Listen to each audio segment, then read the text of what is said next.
આપણે જ્યારે ઐતિહાસિક નિર્ણય લેવા જઈ રહ્યા હોય ત્યારે આપણે સૌ શાંતિ રાખી અને ઊભા ના થઈશું અને પોતપોતાની જગ્યામાં બેસશું।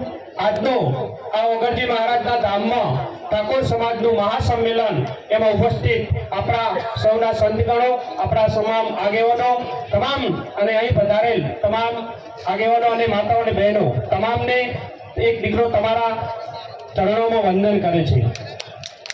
આજે ઐતિહાસિક દિવસ સમાજનું જે 16 બંધારણ આપણું મૂક્યું છે એ જેને બેને વાંચન કર્યું એનું આપણે સ્વસ્થપણે પાલન કરીશું।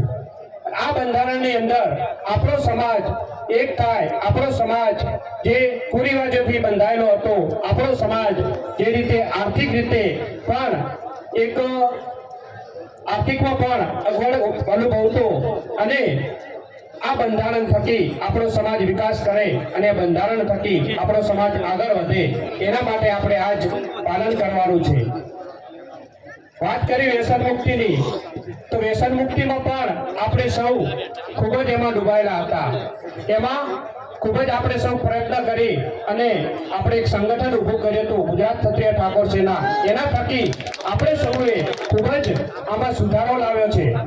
ઠાકોર સમાજે એમાં પણ ઘણો સુધારો, પણ હજુ પણ ક્યાંક જે બેને વ્યથા નક્કી કરી છે એ વ્યથા આપણા આગળ મૂકી છે, એને ચુસ્તપણે પાલન કરીશું।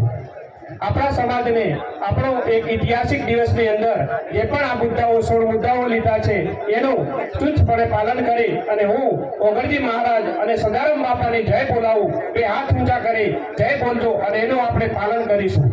બોલો ઓગરજી મહારાજ કી, સદારામ બાપા કી। આપ સૌ ખૂબ મોટી સંખ્યામાં પધાર્યા ત્યારે તમને સૌને ચરણોમાં વંદન કરી મારી વાતને વિરામ આપું છું। અસ્તુ ભારત માતા કી જય।